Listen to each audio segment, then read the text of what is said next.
Hari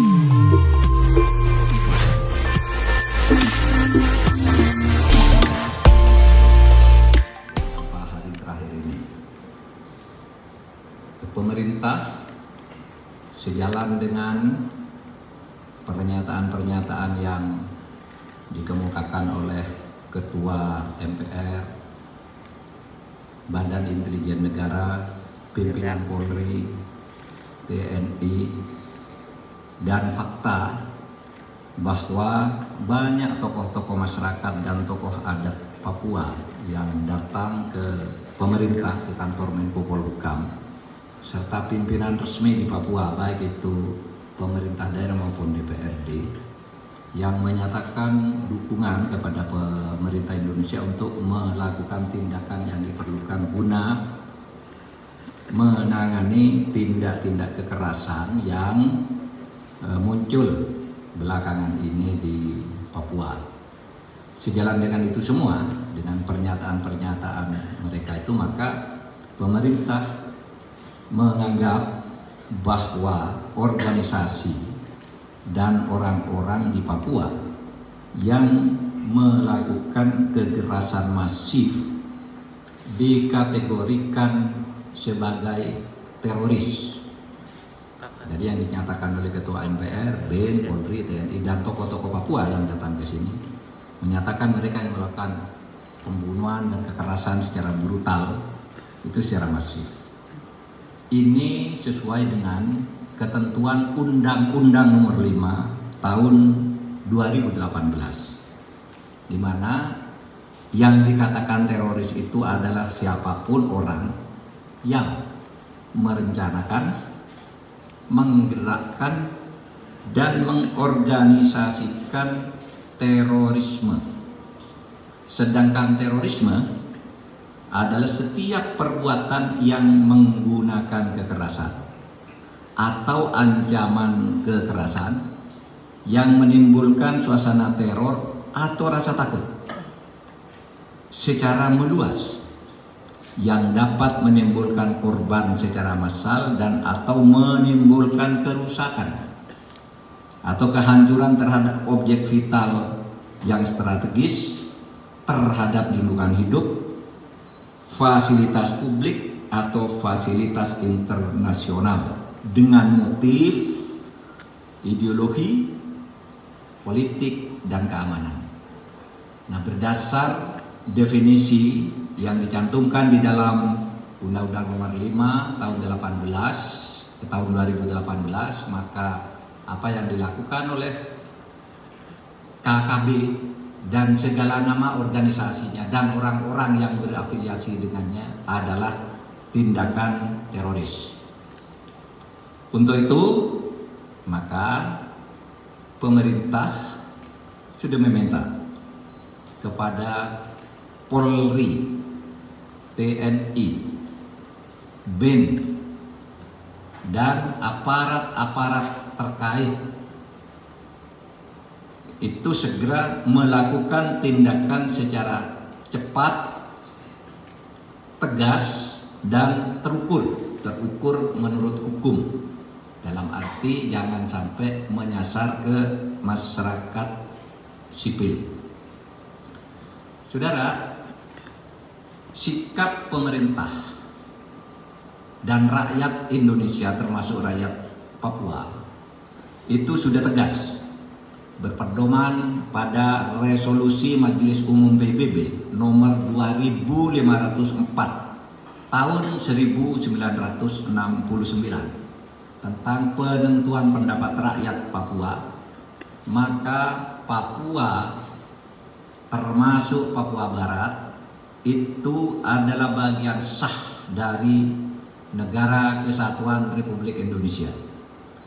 Resolusi Majelis Umum PBB pada waktu itu tidak ada satupun negara yang menolaknya.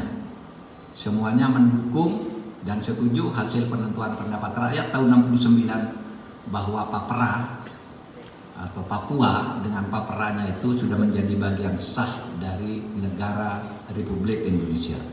Oleh sebab itu, setiap kekerasan, tindak kekerasan yang memenuhi unsur-unsur Undang-Undang Nomor 5 Tahun 2018 kita nyatakan sebagai gerakan teror. Dan secara hukum pula kami akan segera memprosesnya sebagai gerakan terorisme yang tercatat di dalam agenda hukum kita. Selain resolusi PBB tahun 2500 nomor 2504 tahun 1969 itu berdasar laporan yang dihimpun atau diformulasikan kemudian oleh Menteri Luar Negeri, di dunia internasional ini sekarang tidak ada satu forum resmi pun yang mau membicarakan lepasnya Papua dari Negara Kesatuan Republik Indonesia. Di PBB juga tidak pernah lagi, di forum-forum apapun tidak pernah. Bahwa mungkin ada orang yang datang ke sebuah parlemen lalu diterima tapi tidak diagendakan sebagai pengambilan keputusan, itu iya.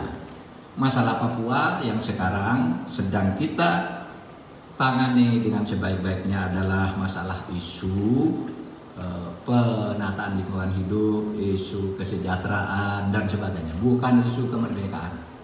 Sehingga kita sudah mengeluarkan impres, pemerintah sudah mengeluarkan impres nomor 9, Impres nomor 9 tahun 2020 yang menginstruksikan penyelesaian masalah Papua dengan penyelesaian kesejahteraan, bukan dengan penyelesaian bersenjata. Tidak ada gerakan atau tindakan bersenjata terhadap rakyat Papua, tetapi ada tindakan penegakan hukum. Adapun pemberantasan terhadap terorisme itu bukan terhadap rakyat Papua, tetapi terhadap segelintir orang.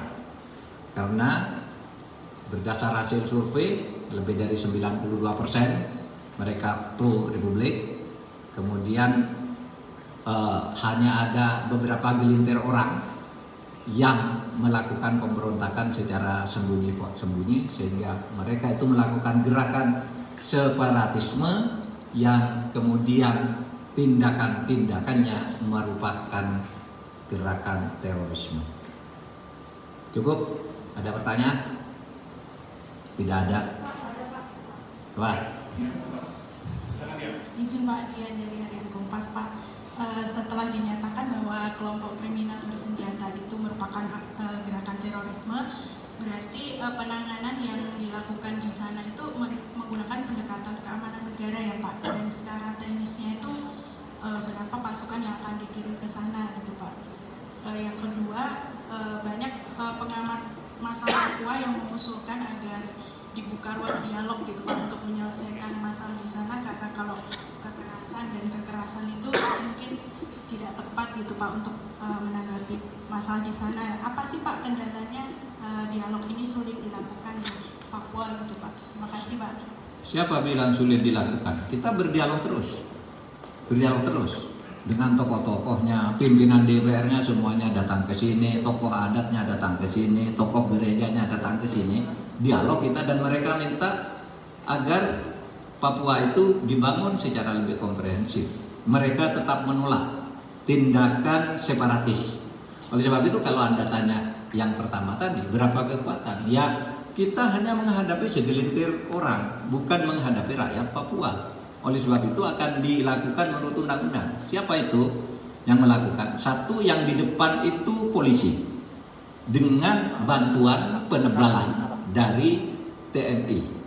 Itu aja undang-undangnya, dan itu tidak perlu banyak, tinggal dikoordinasikan. Menurut istilah Presiden kemarin, Bapak Presiden mengatakan disinergikan aja, jangan jalan sendiri-sendiri. Pangdam, Kapolda itu supaya berkoordinasi dengan baik di bawah bimbingan Kapolri dan Panglima TNI, sehingga semua terkoordinasi. BIM tetap diminta untuk melakukan kegiatan-kegiatan intelijen yang sifatnya lebih politis.